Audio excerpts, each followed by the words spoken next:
دا کهاني د جاپان یو میتیکل راني په باره کې ده چې هغې سره د زندګۍ او د مرګ پاور و. یعنې هغې به چې څوک هم ټچ کړل نو هغه به مړ کېدو. د هغې د مرګ نه بعد جاپان ګورنمنټ هغه په یو لرې غرونو کې ښخ کړه، خو یو کس و چې د هغه نوم و ریچارډ. هغه هغې پسې لګېدلی او په هر حال باندې هغې راوباسل غوښتل. د هغه په سر باندې د نیرانې دونه جنون سوار و چې د هغې د وجې د خپل لور لاره هم پرېښې وه. بیا موږ ته لاره وښودلی شي چې دا اوس غټه شوي او بوکسینګ کوي، خو چونکې دې سره د بوکسینګ خولي سړی زیات سکیل لري نو دا هر وخت میچ بیلي. دغه دوران د جیم اونر راشي او دې ته ووایي چې ستا په اونرشپ کې یو څو ورځې پاتې دي او د هغې نه مخکې دا ډک کا.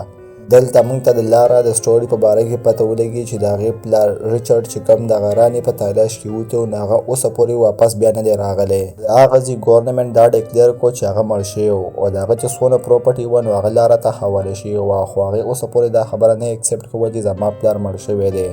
د هغې د پلار اسسټنټ ته به هغه هر وخت فورس کولی چې دا په ډاکومنټ باندې ساین وکړي او دې ته پروپرټي حواله شي، ځکه که دې چېرته دا ساین نه وی کړی نو دا ټوله پروپرټي به حکومت اخیستی وي او اوفینج یعنې یتیمخانې ته به یې حواله کړی وي، چې د دغې د وجې لاره مجبوراً د هغې خبرو ومني او په هغه ډاکومنټ باندې ساین وکړي او هغه پروپرټي واخلي. لاره چې کوم وخت کې ساین کوي دغه دوران هغې له وکیل یو پزل هم ورکړي او ورته ووایي چې دا د ستا پلار موږ سره یو امانت و. لاره هغه پزل سول کول شروع کړي او هغه پزل سول کړي او په هغې کې هغې ته یو چیټ میلاو شي. په هغه چیټ کې لاره پلار هغې ته د یو سیکرټ ځای په باره کې خبره کړې وه او هغې سره یو چابي هم وه او لاره فوراً د هغه ځای نه راوځي او دغه سیکرټ ځای ته ځان ورسوي. دا سیکرټ ځای په یو قبرستان کې و چې هلته به د لاره پلار اکثر راتلو. دا چې لاړ شي نو هلته ریچارډ لیکلی شوی چې دا هغه آر پریس کې نو د هلته د چابۍ یو ځای جوړ شي چې په هغې کې دا چابي ورکړي او هغه تاوه کړي او هغې تاوېدو سره دغلته یو نوې دروازه جوړه شي چې دا هلته راننوځي نو دا ویني چې دا یو غټ ریسرچ لیب و چې دې پلار به اکثر دلته راتلو او ریسرچ به یې کوو په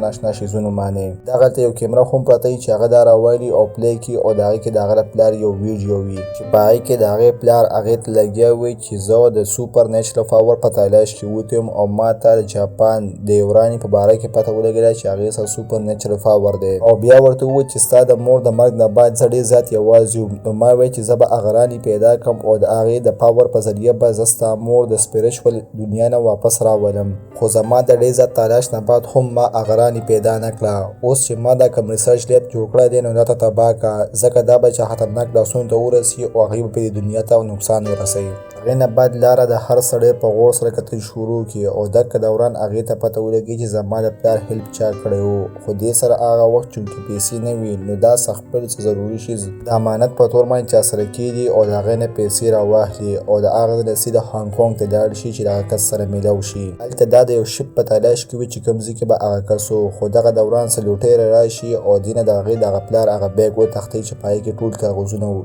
دا هغې پسې ورپسې شي او هغه کسان راګیر کړي، خپل د بوکسینګ په سکلز په ذریعه باندې هغه کسان ټول ووهي او د هغې نه هغه بیګ واپس والي او دغه دوران هغې ته هغه شپ میلاو شي چې کومې کې به هغه کس و. لاره چې کله د هغه شپ اونر سره میلاو شي او د هغه نه د خپل پلار حوالې څخه تپوس وکړي نو هغه ورته ووایي چې زما پلار د ستا پلار مدد کړی و خو هغې دواړه اوسه پورې واپس نه دي راغلي. د هغې دواړو هېڅ څه پته نه لګي چې هغې به ژوندي وي او که نه. بیا ورته لاره ووایي چې موږ دواړه له پکار دي چې موږ هغې دواړه پیدا کړو او د هغې په تلاش باندې وځو چې په هغې باندې ورته هغه اونر انکار وکړي او ورته ووایي چې زه نشم تللی ځکه چې د هغه ځای چې کوم ځای کې د راني قبر و ډېر زیات د خطراتو نه ډک و. په دې وجې د شپ د اونر د هغه ځای د تلو نه به انکار کوو، خو لاره هغې له څه پیسې ورکړي چې د هغې د وجې هغه رضا شي او د هغه ځای تلو ته تیار شي او روان شي. اوس د سفر په دوران کې لاره لګیا وي او نور پزلز هم سولف کوي او دغه دوران هغې ته پته ولګي چې د هغه راني په تلاش کې نور هم بلا خلک راوتي او دغه پزل سولف کولو کې دا وده شي. د دې چې کله اچانک سترګې وغړېږي نو دا وویني چې دې ته مخامخ یو غټ توپان را روان دی او د وتو هېڅ لار نشته نو د شپ د اونر دې ته ووایي چې خپل سامان دې غونډ کړه. دا لګیا وي خپل سامان غونډوي او دغه دوران یو غټه چپه راشي چې دا ټوله کښتۍ په منځ باندې نیمه کړي او دا کښتۍ ډوبېدو والي او دغه دوران د دې کښتۍ نه دې اوبو ته ور ودانګي او دغه اوبو د پرشر د وجې دا په دې اوبو کې بېهوشه شي. دا چې کله هوش کې راشي نو دا د یو ګروپ په پکړ کې وي او دا اوس یو ګروپ والے راټینګ کړی وي چې کوم دغه راني په تلاش کې وتی و. هغه دې ته ووایي چې ستا پلار د راني په تلاش کې وتی خو زما د لاس هغه اوس مړ شوی دی او هغې د پلار هغه کاپي د دې د بیګ نه راواخلي او بیا دا هم د مزدورانو ځای ته د کار دپاره بوځي چې هلته دغه کښتۍ هغه اونر هم راټینګ کړی وي دي. د کښتۍ هغه اونر په تېښته کې دې هیلپ وکړي او دې ته ووایي چې د هغه ځای نه وتښته او دا د هغه ځای د منډې وهل شروع کړي او یو کندې ته ورسي او د هغه ځای نه اوبو ته ودانګي. دا کسان پې د بره نه پایر هم وکړي خو د اوبو چونکې پرېشر ډېر زیات سیوا و نه د اوبه ځان سره یوسي. دا د اوبو د ووتو هر ممکن کوشش کوي خو نشي ووتی او دکه دوران دا یو مخامخ یو کریش پلین وویني چې د هغې ته ورودانګي او د هغې یو مین پټ ونیوي خو چې د هغې دغه پرې ته بر وروخي چې د دې د وزن د وجې هغه پړه ماتېدل شروع شي. دا فوراً راپاڅېږي او د جهاز د باډۍ سیټ ورمنډه کړي او هغې ته ورودانګي او دننه ورننوځي خو چې دا کله لګیا وي او خپل لاسونه یې لکوي نو دا محسوس کړي چې دا جهاز هم بره نه پرېوتو والا دی او هغه د بره نه اوچت شي او په منځ باندې نیم شي. دا د ځان د بچ کولو لپاره یو سیټ ته ځان کلک کړي خو د جهاز چونکې پرېوتو ولو نو دا بره یو پیراشوټ پروت دی. دکه پیراشوټ دا راوالي او د جهاز نه لاندې ودانګي او د پیراشوټ په مدد سره دا د بره نه لاندې دی جنګل ته راپرېوځي. د دې کریش لینډینګ د وجې چونکې دا اوس ډېر زیات زخمي شوې وه او دا په دې ځنګل کې هم یوازې وه او د شپې د کتو لپاره دې اوس څه ټکانه په کار وه. شپې چې کله دا وده وي نو دې اچانک سترګې وغړېږي او دا مخامخ وویني چې یو کس دی چې دی ولیده او دې په لیدو سره هغه ځای نه هغه وتښتېد. دا خو ورپسې شاته ور روان وي او دا ویني چې کس بره غر ته ختو والی دی نو دا ورپسې بره ور وخیږي او چې کله بره راوخیږي نو دی ویني چې دا خو زما هغه پلار دی چې 20 سال مخکې دا زما نه غیب شوی و. د دې په لیدو سره دا ډېر زیات خوشحاله شي. د دې پلار د دې د زخم صفایي وکړي او ورته ووایي چې ما ستا ډېر غټ انتظار وکړو یعنې هغه پزلز چې کوم و هغه د دې دپاره یو میسیج و. چې کله سبا شي نو لاره خپل پلار ته دغه ګینګ په باره کې خبر وکړي چې په هغې باندې د دې پلار ډېر زیات غوسه شي او ورته ووایي چې تا زما هغه میسیج نه و اورېدلی چې په کومې کې ما ته ویل چې دا لیب مکمل تباه کړه. اوس به دا کسان دې دنیا ته د هغه رانې په ذریعه باندې ډېر غټ نقصان رسوي. لاره چې کله دا واوري نو هغه غشي او هر څه راواخلي او د هغه ځای ته په تیزۍ سره روانې شي او هغه ځای ته ورسي چې کوم ځای کې هغه ګینګ و او په هغې باندې حمله وکړي او هغه نور ورکران هم ټوپکان راوالي او دکه دوران د دې په منځ کې یو مضبوطه مقابله شروع شي. دلته لاره پلار موږ وینو چې دا خو هغه کیف ته رارسېدلی چې کوم ځای کې د رانې هغه ټوم و او دی ولاړ او دکه دوران هغه ګینګ هغه مشر راشي او دی د هر سایډ نه ګیر کړي. دکه دوران لاره هم راشي. ګینګ د مشر ورته ووایي که د پلار زندګي غواړې نو غش یې ښکته کړه او هغه اکه شانته وکړي او خپل غش یې ښکته کړي.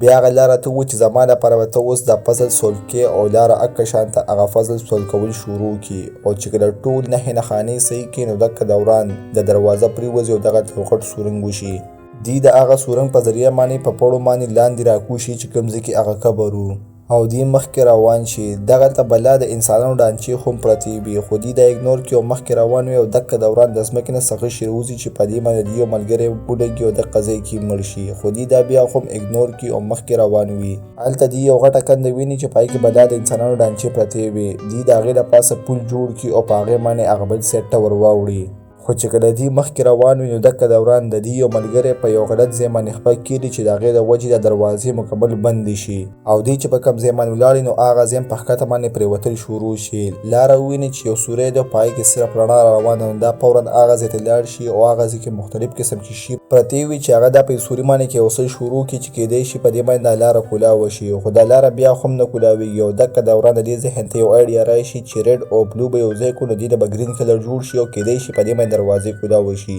او چې دا دغه شان چلو کې نو واقعي هغه کار وکړي او د دروازې واپس کولاوي شي او دی سیفلی د هغه ځای نه بهر روځي او دی ویني چې مخامخ دې ته اوس هغه قبرستان ده چې کوم ځای کې د رانې هغه قبر و او دی د هغه قبر خواله راشي او بیا هغه کسان لګیا شي او دا قبر جبرن کولاوخل شروع کړي او دا قبر کولاو کړي خو چې دی دا قبر کولاو کړي نو دوی ویني چې رانې تازه پرته ده خو چې په هغې څنګه هوا ولګېده نو هغه واپس رژېدل شروع شو او د هغې نه ډانچه جوړه شوه. دلته دې ته پته ولګي چې د رانې څه هېڅ سپیریچول پاور نه و. دې ته اصل کې بیماري وه چې دې به کوم انسانان ټچ کړل نو هغه به مړه کېدل او بیا دا کسان لګیا شي او هغه رانې راوچتول شروع کړي خو چې دې څنګه د رانې راوچته کړي او د هغې راوچتېدو سره د دې په یو ملګري باندې څه چل وشي او د هغې داسې بیماري ولګي او دا بیماري دونه زیاته تیزه وي چې د هغه د ټول وجود کې خوره شي او په هغه ځای کې د هغه مرګ وشي او په هغه ځای باندې مړ شي. د هغه کس په مرګ باندې ریچارډ دې کس ته ووایي چې د رانې بار مه وړه دا د دنیا دپاره نقصان دی خو هغه بیا هم خبره ونه مني او د رانې نه یو ګوته ماته کړي او هغه ځان څه په شاپر کې واچوي او دکه دوران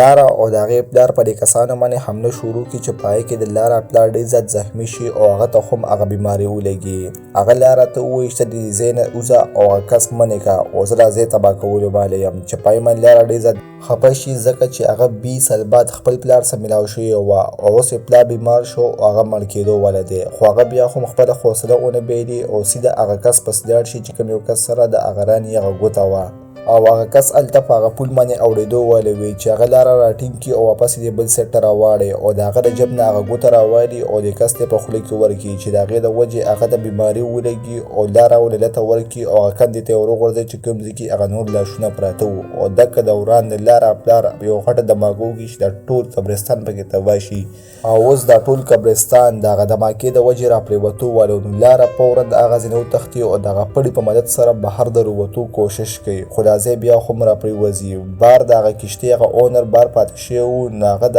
لاره هیلپ وکړي او هغه صحیح سلامته د هغه قبرستان نه بهر راوباسي او دکه دوران دغه ته یو هلیکاپټر خو هم راشي چې هغه دی هایجک کړي او د هغه هلیکاپټر په مدد سره د هغه ځای نه وځي